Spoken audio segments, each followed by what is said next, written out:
എല്ലാ വിദ്യാർത്ഥികൾക്കും മൈക്രോ എക്കണോമിക്സിൻ്റെ മറ്റൊരു പുതിയ വീഡിയോ ഓൺലൈൻ ക്ലാസ്സിലേക്ക് സ്വാഗതം. നമ്മൾ ഇന്ന് പരിചയപ്പെടുന്നത് ഒരു പുതിയ കൺസെപ്റ്റാണ് മാർക്കറ്റ് ഡിമാൻഡ്. എന്താണ് മാർക്കറ്റ് ഡിമാൻഡ് എന്നുള്ളത് ആദ്യം ജസ്റ്റ് ഒന്ന് പറഞ്ഞുതരാം. മാർക്കറ്റ് എന്താണെന്നുള്ളത് നിങ്ങൾക്ക് എല്ലാവർക്കും അറിയാം അല്ലേ? എന്താണ് സാധാരണ ഒരു മാർക്കറ്റ് എന്ന് പറയുന്ന കൺസെപ്റ്റ്? നമുക്ക് എക്കണോമിക്സിൽ വളരെ പരിചിതമായിട്ടുള്ളൊരു സബ്ജക്റ്റാണ്. ഇനി അടുത്ത ചാപ്റ്ററിൽ നമ്മളത് ഡിസ്കസ് ചെയ്യും കാര്യമായിട്ട്. എന്താണ് മാർക്കറ്റ് എന്ന് വെച്ച് കഴിഞ്ഞാൽ it is a particular area where commodities are bought and sold. സാധനങ്ങളും സേവനങ്ങളും വാങ്ങുകയും വിൽക്കുകയും ചെയ്യുന്ന ഒരു ഏരിയയെ പറയുന്ന പേരാണ് മാർക്കറ്റ്. ദെൻ മാർക്കറ്റ് ഡിമാൻഡ് എന്താണ്? ഡിമാൻഡ് എന്താണെന്ന് നിങ്ങൾ നേരത്തെ പഠിച്ചിട്ടുണ്ട് അല്ലേ? ഡിമാൻഡും പ്രൈസ് നമ്മൾ റിലേഷനൊക്കെ പഠിച്ചു കഴിഞ്ഞു. ഓക്കെ, അപ്പോൾ then what do you mean by a market demand? അപ്പോൾ അതിനൊരു ഡെഫിനേഷൻ ഉണ്ട്. ഡെഫിനേഷൻ ഇതാണ്: market demand may be defined as the quantity of commodity that all consumers are willing to purchase from the market at different prices in a given period of time. വ്യത്യസ്ത വിലകളിൽ ഒരു പ്രത്യേക സമയത്ത് മാർക്കറ്റിൽ നിന്നും പല കൺസ്യൂമേഴ്സ്, മാർക്കറ്റിനെ സംബന്ധിച്ചൊരു പ്രത്യേകത ഒരു കൺസ്യൂമറല്ല, കുറേ കൺസ്യൂമേഴ്സ് ഉണ്ട്. അപ്പോൾ എല്ലാ കൺസ്യൂമേഴ്സും ചേർന്ന് പർച്ചേസ് ചെയ്യുന്നു, സാധനങ്ങൾ പർച്ചേസ് ചെയ്യുന്നു, പല വിലയിലാണ് പർച്ചേസ് ചെയ്യുന്നത്. ആ എല്ലാ കൺസ്യൂമേഴ്സിനും ഡിമാൻഡിനെയും കൂടി ആഡ് ചെയ്തിട്ടാണ് നമ്മൾ മാർക്കറ്റ് ഡിമാൻഡ് എന്ന് പറയുക. അതല്ലെങ്കിൽ മറ്റൊരു രീതിയിൽ പറഞ്ഞാൽ market demand may be the summation of individual demand. Individual ഡിമാൻഡിൻ്റെ ഒരു കൂടിച്ചേരലാണ്, അല്ലെങ്കിൽ ഇൻഡിവിജ്വൽ ഡിമാൻഡ് കൂട്ടിക്കഴിഞ്ഞാൽ സം ചെയ്ത് കഴിഞ്ഞാൽ അതിൻ്റെ ടോട്ടലാണ് എന്ന് പറയുന്നത് മാർക്കറ്റ് ഡിമാൻഡ് എന്ന് പറയുന്നത്. ഇവിടെ ഒരു ടേബിൾ കൊടുത്തിട്ടുണ്ട് ബോർഡിൽ.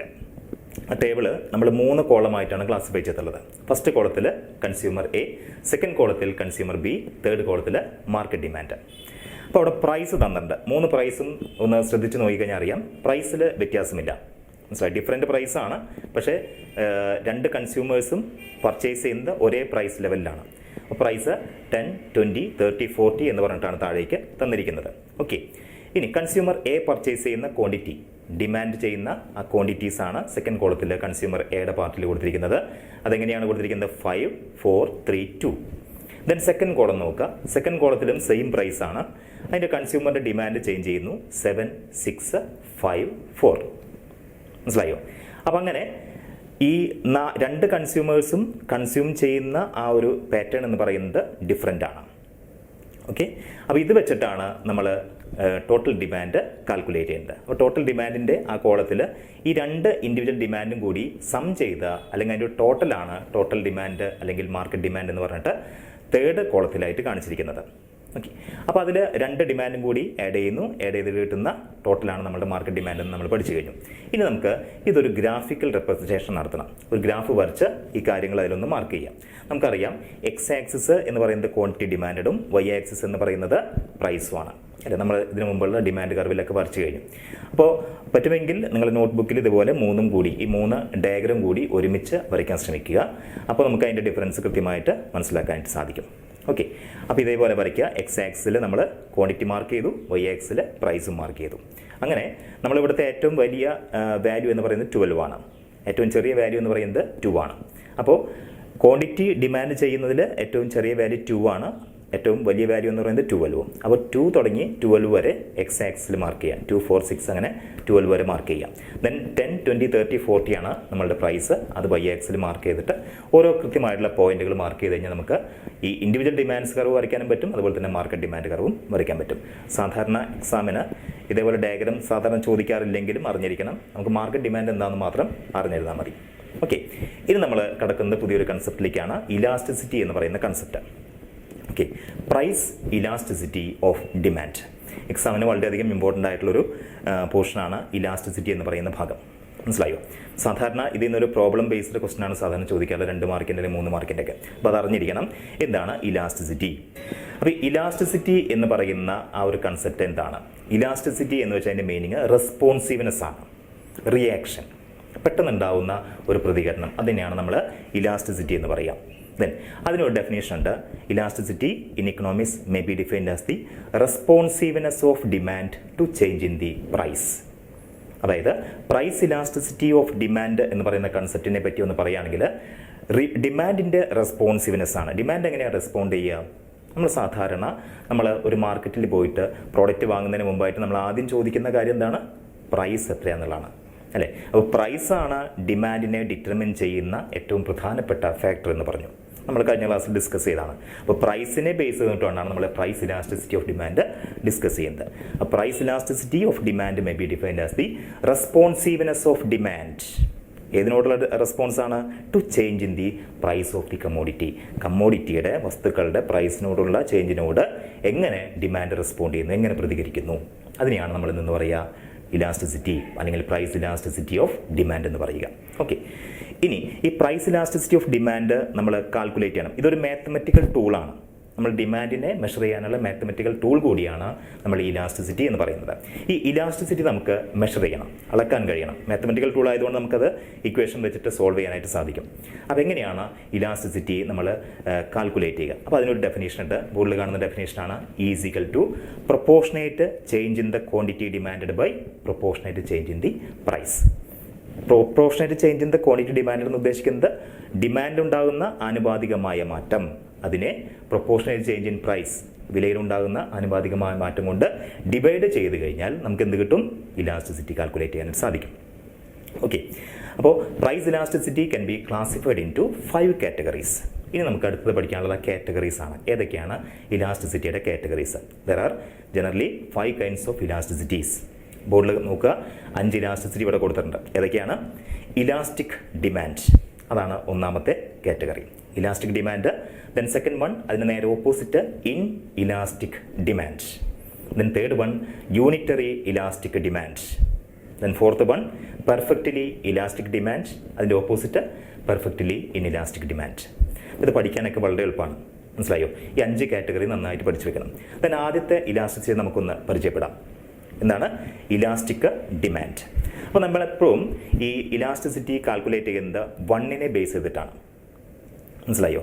ഞാൻ നേരത്തെ പറഞ്ഞു ഇലാസ്റ്റിസിറ്റി കാൽക്കുലേറ്റ് ചെയ്യാനുള്ള ഒരു equation, elasticity is equal to proportionate change in the quantity demanded by proportionate change in price. അപ്പോൾ നമ്മൾ അതിൽ വാല്യൂസ് പലതരത്തിൽ കൊടുത്തു കഴിഞ്ഞാൽ നമുക്കൊരു ആൻസർ കിട്ടും. അത് ചിലപ്പോൾ 1ന് ഈക്വൽ ആവാം, 1നേക്കാൾ കൂടുതലാവാം, ഒന്നില്ലെങ്കിൽ 1നേക്കാൾ ലെസ് ആവാം. Equal to 1, less than 1 or greater than 1. മനസ്സിലായില്ലേ? അപ്പോൾ ആ 1നെ ബേസ് ചെയ്തിട്ടാണ് നമ്മൾ ഇലാസ്റ്റിസിറ്റി മെഷർ ചെയ്യുക. അപ്പോൾ അതുകൊണ്ട് ഇലാസ്റ്റിസിറ്റി, ഇലാസ്റ്റിക് ഡിമാൻഡ് എന്നുള്ളതിൻ്റെ നേരെ ബ്രാക്കറ്റിൽ എഴുതിയിട്ടുണ്ട് ഇ ഗ്രേറ്റർ ദാൻ 1. ഇലാസ്റ്റിസിറ്റി 1നേക്കാളും അധികമാണ്. ഇനി എങ്ങനെയാണെന്ന് നോക്കാം. എന്താണ് അതിൻ്റെ ഡെഫിനേഷൻ? മനസ്സിലായോ? If the percentage change in quantity demanded is more than that of the percentage change in price, that kind of elasticity is called elastic demand. അതായത് പ്രൈസിലുണ്ടാകുന്ന മാറ്റത്തിനേക്കാളും ഡിമാൻഡിൽ അധികം മാറ്റമുണ്ടെങ്കിൽ ആ ഡിമാൻഡിനെ പറയുന്ന അല്ലെങ്കിൽ അത്തരം ഇലാസ്റ്റിസിറ്റിയെ പറയുന്ന ഒരു പേരാണ് എന്തെന്ന്? Elastic demand. ഓക്കെ, നമുക്ക് നോക്കാം ഒരു എക്സാമ്പിൾ. അപ്പോൾ നമുക്കറിയാം ഗോൾഡിൻ്റെ റേറ്റ് ഓരോ ദിവസം ചെല്ലുന്തോറും ഗോൾഡ് റേറ്റ് കൂടി വരികയാണ്. ഗോൾഡ് എന്ന് പറയുന്നത് ഒരു നെസസറി ഐറ്റം അല്ല നമ്മുടെ ലൈഫിൽ, പക്ഷെ അത്യാവശ്യം അല്ലെങ്കിലും നമ്മൾ ഉപയോഗിക്കാറുണ്ട്. അപ്പോൾ നമ്മൾ സാധാരണ എന്താ ചെയ്യുക? ഗോൾഡിൻ്റെ റേറ്റ് കൂടുമ്പോൾ നമ്മൾ അത് കുറച്ച് വാങ്ങിക്കാനായിട്ട് നോക്കും, കുറയുമ്പോൾ നമ്മൾ കൂടുതലായിട്ട് വാങ്ങിക്കാനായിട്ട് ശ്രമിക്കും. സാധാരണ നമ്മൾ ഡിമാൻഡിൻ്റെ കൺസെപ്റ്റ് അങ്ങനെ തന്നെയാണ്, അല്ലേ? അപ്പോൾ ഇപ്പോൾ നിലവിൽ ഗോൾഡൻ റേറ്റ് കൂടുതലാണ്. അപ്പോൾ ഭയങ്കരമായിട്ട് കൂടുമ്പോൾ നമ്മൾ കാര്യമായിട്ട് അതിൻ്റെ കൺസംഷൻ കുറയ്ക്കും. അതുതന്നെയാണ് ഇവിടെ. അപ്പോൾ നോക്കുക, ഒരു 10% ഇൻക്രീസ്, ഒരു പ്രോഡക്റ്റിൻ്റെ പ്രൈസിൽ 10% ഇൻക്രീസ് ഉണ്ടായെന്ന് വിചാരിക്കാം. ഡിമാൻഡ് ഒരു 30% ആയിട്ട് കുറഞ്ഞു എന്ന് വിചാരിക്കാം. മനസ്സിലായോ? അതായത് പ്രൈസ് കൂടിയപ്പോൾ ഡിമാൻഡ് കുറയുന്നു. അങ്ങനെയാണെങ്കിൽ നമുക്കത് കാൽക്കുലേറ്റ് ചെയ്യാം 30/10. അതായത് proportional change in quantity demanded ആണ് ഇവിടെ 30 എന്ന് പറഞ്ഞത്. ഡിമാൻഡ് കുറഞ്ഞു, 30% ആയിട്ട് കുറഞ്ഞു. ഇനി പ്രൊപ്പോർഷണൽ ചേഞ്ച് ഇൻ പ്രൈസ് ആണ് 10% എന്ന് പറഞ്ഞത്. 30/10 ഈസ് ഈക്വൽ ടു നമുക്ക് കിട്ടി എത്രയാണ്? 3 ആണ്. 30/10, 2 0 ക്യാൻസൽ ചെയ്ത് കഴിഞ്ഞാൽ നമുക്ക് കിട്ടുന്ന ആൻസർ 3 ആണ്. 3 എന്ന് പറയുന്നത് എന്താണ്? 1നേക്കാളും കൂടുതലാണ്. അപ്പോൾ നമുക്ക് ഇലാസ്റ്റിസിറ്റി എന്തെന്ന് പറയാം? Greater than 1. അപ്പോൾ ഇങ്ങനെ വാല്യൂസ് നൽകിക്കൊണ്ടാണ് നമ്മൾ ഈ ഇലാസ്റ്റിസിറ്റി കാൽക്കുലേറ്റ് ചെയ്യുക. ഇനി ഇതിനെ നമുക്കൊരു ഡയഗ്രാം വെച്ചിട്ട് മാർക്ക് ചെയ്തിട്ട് പഠിക്കണം. ഓക്കെ, അപ്പോൾ ആ ഡയഗ്രമാണ് ബോർഡിൽ കാണിച്ചിരിക്കുന്നത്. ഇവിടെ നോക്കി, പ്രൈസ് 2 പ്രൈസ് തന്നിട്ടുണ്ട്. ആദ്യത്തെ പ്രൈസ് എന്ന് പറയുന്നത് പി ആണ്, ക്വാണ്ടിറ്റി ക്യൂ. അത് കഴിഞ്ഞ് പ്രൈസ് കൂടുന്നു. പ്രൈസ് കൂടുന്നത് എങ്ങനെയാണ്? പി ഡാഷ് ആയിട്ട്. പിയുടെ മുകളിൽ നേരെ ചെറിയൊരു വര കാണാം. പി ഡാഷ് ആയിട്ട് പ്രൈസ് ചെറുതായിട്ടൊന്ന് കൂടി 10% ഇൻക്രീസ് ചെയ്തുള്ളൂ. പക്ഷേ ഡിമാൻഡ് എന്ത് ചെയ്തു? ക്യൂവിൽ നിന്ന് ക്യൂ ഡാഷ് ആയിട്ട് കാര്യമായിട്ട് കുറഞ്ഞു. അപ്പോൾ ആ ഡിഫറൻസ് നോക്കാം. പ്രൈസിൻ്റെ വേരിയേഷൻ എന്ന് പറയുന്നത് ചെറുതാണ്, ചെറിയൊരു ഡിസ്റ്റൻസ് ഉള്ളൂ. പക്ഷേ ക്വാണ്ടിറ്റി നോക്കിയേ കാര്യമായിട്ടത് ബിൽഡായിട്ടുണ്ട്. അപ്പോൾ 10% ഇൻക്രീസേ പ്രൈസിലുണ്ടായുള്ളൂ, പക്ഷേ ക്വാണ്ടിറ്റി എന്ന് പറയുന്നത് 30% ആയിട്ട് ഡിക്രീസ് ചെയ്തു. അപ്പോൾ ഒരു 3 മടങ്ങാണ് ഡിമാൻഡിൽ ഉണ്ടാകുന്ന ചേഞ്ച് എന്ന് പറയുന്നത്. ഓക്കെ, അപ്പോൾ അങ്ങനെയുള്ള ഡിമാൻഡിനെ പറയുന്ന പേരാണ് ഇലാസ്റ്റിക് ഡിമാൻഡ്. പ്രൈസ് ഇലാസ്റ്റിസിറ്റി എന്ന് പറയുന്നത് ഇവിടെ ഗ്രേറ്റർ ദാൻ 1 ആയിരിക്കും. ഇനി ഈ ഡിമാൻഡ് കർവിൻ്റെ ഒരു ഷേപ്പ് കൂടി നോക്കുക. ഡിമാൻഡ് കർവ് എന്ന് പറയുന്നത് ഫ്ലാറ്റർ ഷേപ്പാണ്. അതായത് എക്സ് ആക്സിനോട് ഫ്ലാറ്റ് ആയിട്ട് വരുന്ന ഒരു ഷേപ്പിലായിരിക്കും ഇലാസ്റ്റിക് ഡിമാൻഡിൻ്റെ കർവ് എന്ന് പറയുന്നത്. Elasticity is greater than 1. Second കാറ്റഗറിയാണ് ഇൻ ഇലാസ്റ്റിക് ഡിമാൻഡ്. നേരത്തെ നേരെ ഓപ്പോസിറ്റ്. മനസ്സിലായോ? ഇപ്പോൾ നമുക്ക് മറ്റൊരു എക്സാമ്പിൾ പറയാം. നേരത്തെ ഗോൾഡിൻ്റെ കാര്യമാണ് നമ്മൾ പറഞ്ഞത്. ഇവിടെ ഇൻഇലാസ്റ്റിക് ഡിമാൻഡ് എന്ന് വെച്ച് കഴിഞ്ഞാൽ the degree of responsiveness of demand is less than that of the price. നേരത്തെ മോർ ദാൻ എന്നാണ് പറഞ്ഞത്, ഇവിടെ എന്തായിരിക്കും? ലെസ് ദാൻ ആയിരിക്കും. എങ്ങനെയാണ് ലെസ് ദാൻ വരിക? ഇപ്പോൾ റൈസ് എന്ന് പറയുന്ന പ്രോഡക്റ്റ് നമ്മൾ നിത്യജീവിതത്തിന് ആവശ്യമുള്ളതാണ്, അരി എന്ന് പറയുന്നത് അല്ലേ. അപ്പോൾ അതിൻ്റെ വില നമ്മൾ നോക്കിയിട്ടല്ല അതിൻ്റെ പർച്ചേസ് ചെയ്യാറില്ല, ചെയ്യും, പക്ഷേ നമ്മൾ കൂടുതൽ വാങ്ങിക്കില്ല എന്നുള്ളൂ. അമിതമായിട്ട് വില കൂടിക്കഴിഞ്ഞാൽ വാങ്ങിക്കുന്നതിൻ്റെ അളവ് ചെറുതായിട്ട് തന്നെ കുറയ്ക്കുള്ളൂ. അപ്പോൾ കാര്യമായിട്ടത് റെസ്പോൺസ് ഇല്ലാത്തൊരു പ്രോഡക്റ്റാണ് റൈസ് എന്ന് പറയുന്നത്, കാരണം നമ്മൾ നിത്യജീവിതത്തിന് ആവശ്യമുള്ളതാണ്. ഓക്കെ, അപ്പോൾ ഇവിടെ പ്രൈസ് റൈസിൻ്റെ കൂടി എന്ന് വയ്ക്കാം, ഒരു 20% ഇൻക്രീസ് ഉണ്ടായി.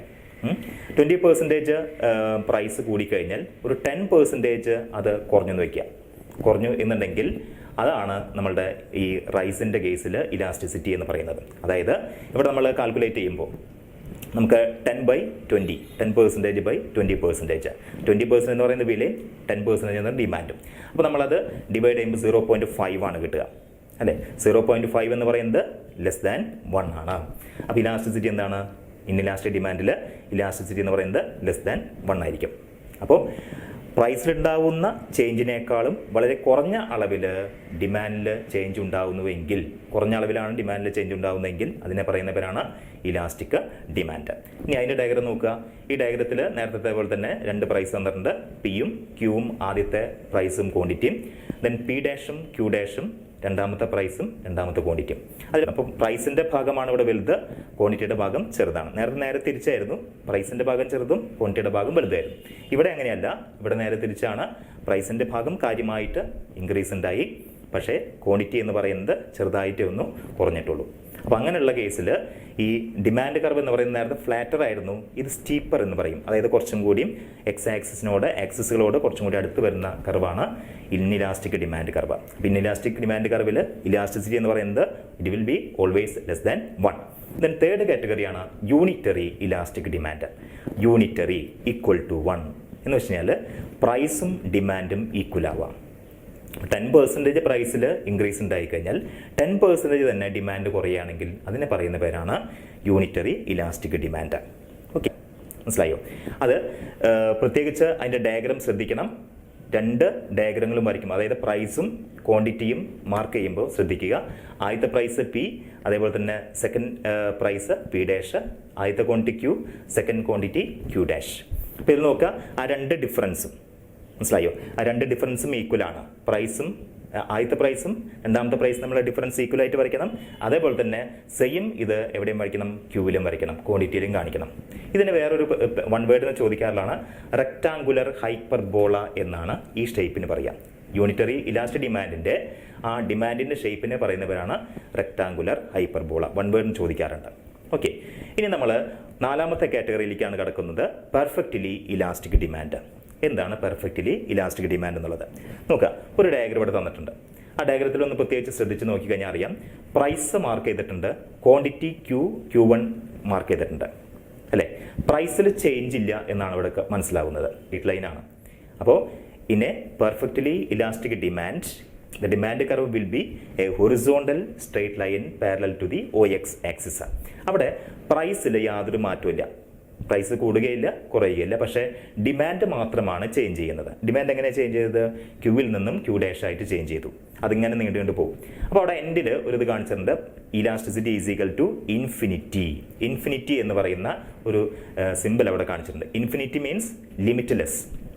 അങ്ങനെ നീണ്ടു അനന്തമായിട്ട് പോകുന്നതിനെ പറയുന്നവരാണ് ഇൻഫിനിറ്റി എന്ന് പറയുന്നത്.